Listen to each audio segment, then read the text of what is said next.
मी उन्नती अनिल पुकळकर. माझ्या शाळेचे नाव जिल्हा परिषद पूर्व माध्यमिक शाळा निमखेड बाजार. आज मी तुम्हाला एक गोष्ट सांगणार आहे बरं का. माझ्या गोष्टीचे नाव आहे जादुई आंबा. एके छोट्याशा गावात एक मोठेसे आंब्याचे झाड होते. त्या आंब्याच्या झाडाला एक मस्त मस्त गोड रसदार एक आंबा लागला होता. तो आंबा जादुई होता. त्या जादुई आंब्याने विचार केला की आज आपण संपूर्ण गावात फिरून येऊ. त्या आंबा पटकन खाली उतरला आणि पळू लागला. त्या आंब्याला पळता पळता एक शेतकरी भेटला. तो शेतकरी म्हणाला, थांब थांब आंब्या, कुठं जातोयस पळून, मी तुला खाणार. तो आंबा म्हणाला, ये ये पळ माझ्या मागे. तो आंबा आणखी जोरात पळू लागला. त्या आंब्याला पळता पळता एक लॉलीपॉप खाणारा मुलगा दिसला. तो मुलगा म्हणाला, थांब थांब आंब्या, कुठं जातोस पळून, मी तुला खाणार.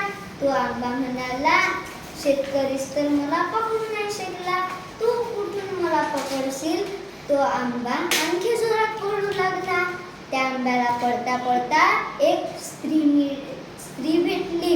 ती स्त्री म्हणाली, थांब थांब आंब्या, कुठं जातोस पळून, मी तुला खाणार.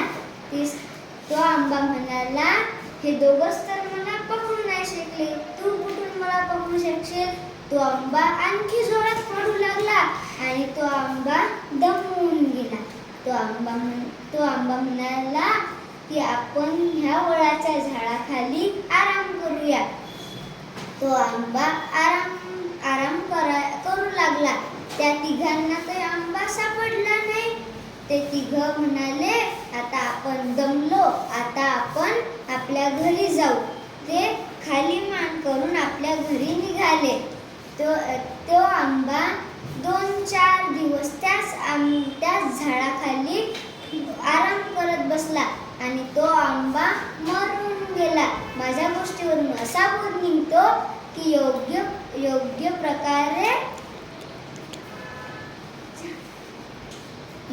वेळी योग्य निर्णय घ्यावा आणि नेहमी दुसऱ्यांच्या कामात यावे. धन्यवाद.